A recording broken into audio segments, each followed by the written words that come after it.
السلام عليكم ورحمة الله وبركاته. اللهم صل وسلم وزد وبارك على أشرف خلق الله سيدنا ونبينا محمد رسول الله. ازيكم حبيب قلب، عاملين ايه؟ يا رب كلكم تكونوا في أتم الصحة وفي أحسن حال.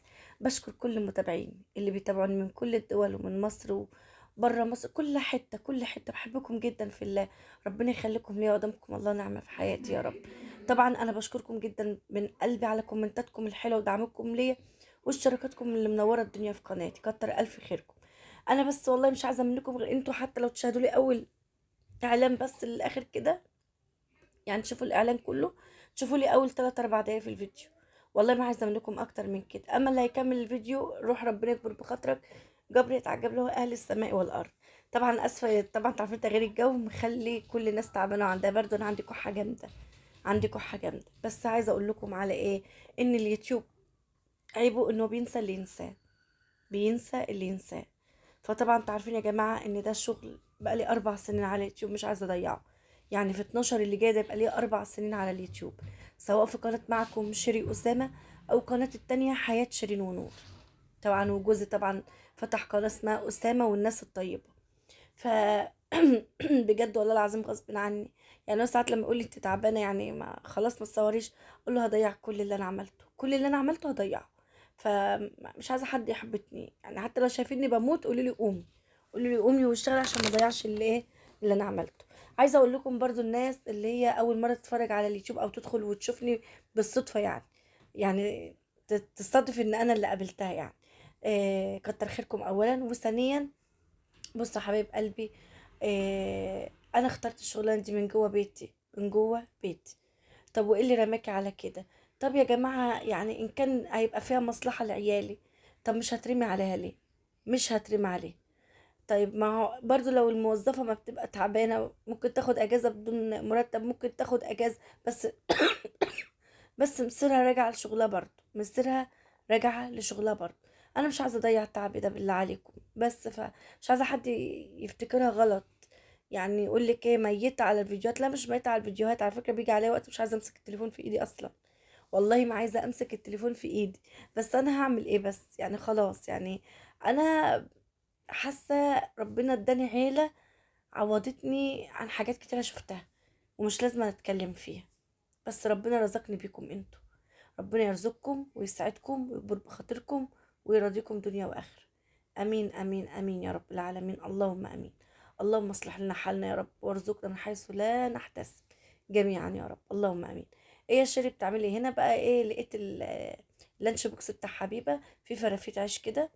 قلت ايه اما اغسله، بس اما احط فيه الصابون الاول واخد منه وسع كده وحلو كده يعني حاسه ان هو مريح. وهنا غسلت الصينيه وقلت خلاص اللي اغسله احطه عليها زي ما انتم شايفين كده.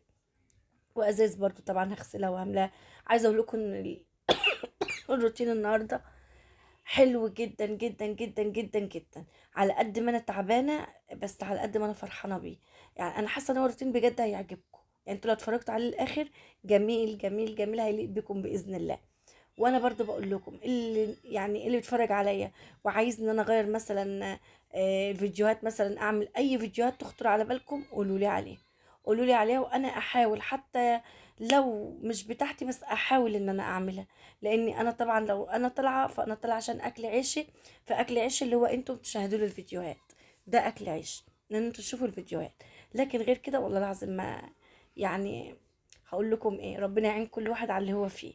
ربنا يعين كل واحد على اللي هو فيه. وعايزه برضو ان انتوا تباركولي على التربو الجديد. باركولي على التربو الجديد اللي انتوا شايفينه دلوقتي لما كنت بزقه جنب التلاجة. انا طبعا كان في مقطعين وانا برص الحاجات جوه التربو، وانا بشغل الغساله وبحط الملابس في الغساله.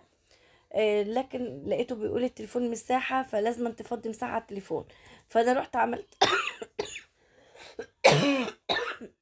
عملت حذف. راح حذف لي كل الفيديوهات اللي انا ايه صورتها. فالمهم بنتي قالت لي يا ماما هتلاقيها في سلة المحذوفات. قلت لها ما انت ما تعرفيش. قالت لي ايه يا ماما اعرف ايه؟ قلت لها ما انا كمان مسحت اللي على جميع سلة المحذوفات، عملت الكل حذف. قالت لي يا نار يا ماما على ذكائك. طب انا اعمل ايه بس؟ ما هو مش راضي يصور خالص، يعني هو 128 جيجا ومش راضي يصور خالص. لو قلت له عليه تطبيقات ايه يا شيرين، والله والله والله ما عليه غير اليوتيوب والفيس والماسنجر والتيك توك. مفيش اكتر، ما عنديش تطبيق تاني زياده، مفيش تطبيق تاني زياده. يعني انا بنتي نفسها بتستغرب ازاي يا ماما، وازاي ما عندكيش مساحه، ولا مش عارفه. يا ماما على فكره التليفون جديد. ايوه التليفون جديد، اعمل ايه طيب؟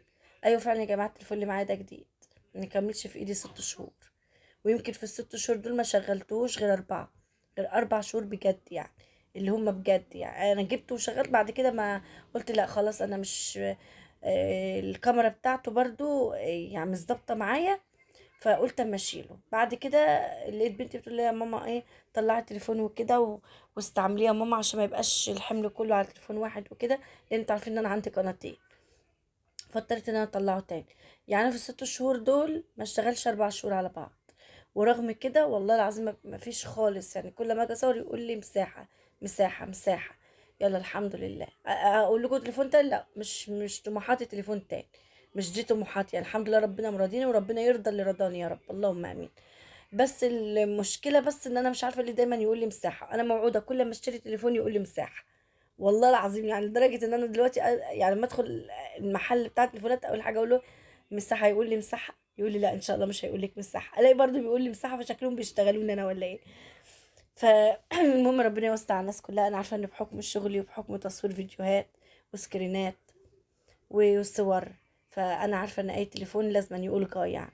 المهم يا جماعه نعمل ايه؟ اكل عيشنا بقى. ربنا يا رب يديكم ويدينا، ويوسع عليكم وعلينا، ويرزقكم ويرزقنا، اللهم امين يا رب العالمين. انا بس والله كل طموحاتي ان انتوا تشتركوا في قناتي كده عشان قناتي تكبر، وان شاء الله كل فيديو ينزل تشوفوه وتقولي يا شيرين تسلم ايديكي، الفيديو عجبنا، الفيديو كان كذا. يعني حته عجبتكم في الفيديو اكتبوها لي، يعني في مقطع او حته عجبتكم في قلب الفيديو اكتبوها لي، شيرين حلو كذا، او استمري في كذا، او غيري الكذا. والله العظيم وانا معاكم، انا معاكم. قلت لكم ده اكل عيشي. وعلى فكرة أنا بذاكر زيكم، يعني الناس اللي هي بتذاكر أكل عيشها إزاي، أنا كمان بذاكر أكل عيشي في الفيديوهات إزاي. بحب إن أنا عايزة يعني أطور حتى من قناتي ومن شغلي وكده وربنا يعين كل واحد يا رب، اللهم آمين. لو قلت لي شيرين مثلك الأعلى في اليوتيوب كله إيه؟ أو مين تحب تكوني زيه؟ بصراحة طبعا صرف النظر ان شروق اعلام قناه مشهوره او معروفه، بس ما اليوتيوب مليان. اليوتيوب مليان، بس اشمعنى انا اخترتها؟ لان بصراحه بتعمل من الفسيخ شربات، بصراحه بتعمل من الفسيخ شربات بامانه. بتصرف وبتكلف عشان تطلع مثلا شقه حماتها كده او اختها كده او شقتها كده. هي بتصرف وبتكلف، بس هي عارفه ان اللي هي هتصرفه ربنا هيرضى بمشاهدات تقضي اللي هي عملته 10 مرات. لكن احنا يعني هقول لكم ايه بس يا جماعه، اولا انا متجوزه في محافظه، واهلي في محافظه تاني خالص خالص خالص. انتوا فاهمين ازاي؟ انا في محافظه واهلي في محافظه تاني خالص خالص. فانا مش عارفه يعني، طب اجدد في شقه اختي ايه وهي بسم الله ما شاء الله ولا قوه الا بالله لسه عاملاها من السنه دي، لسه عاملاها السنه دي. طيب او السنه اللي فاتت، بقى لها سنه. اخويا لسه عريس يا جماعه، ان شاء الله ننتظر ان شاء الله فرش شقته ان شاء الله. اختي التانية لسه يا جماعه تالتة كليه اداب علم نفس. فما فيش الا انا يعني.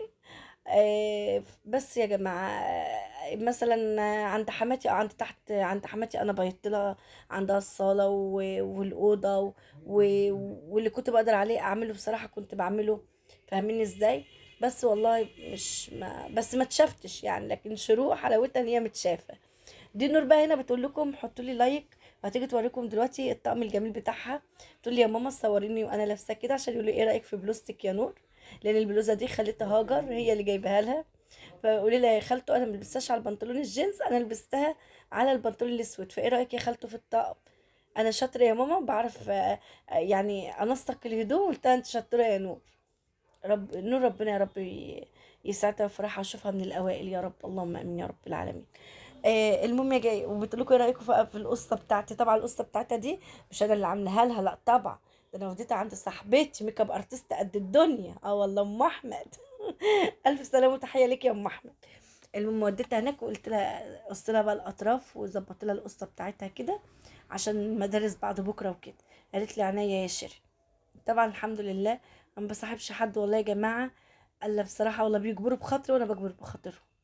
بص يا جماعه احنا عايشين في الدنيا قد ايه؟ عشان نكبر بخاطر بعض بس مش هناخد معانا غير الكلمه الحلوه، والكلمه الطيبه صدقه. زي ما الرسول صلى الله عليه وسلم ما قال يا جماعه. وخيركم انفعهم للايه، انفعهم للناس. انا هنا بقى كنت رتبت البلاستيكات بتاعتي، كانت متنطوره كده، والمفرش كان شكله مش عاجبني، قلت لا لازم انا ارتبه. يا بنتي جايبه تربو جديد بقى يا بنتي كده ومرتباه، هتيجي بقى على البلاستيكات؟ لا طبعا. الكيسه دي فيها شير.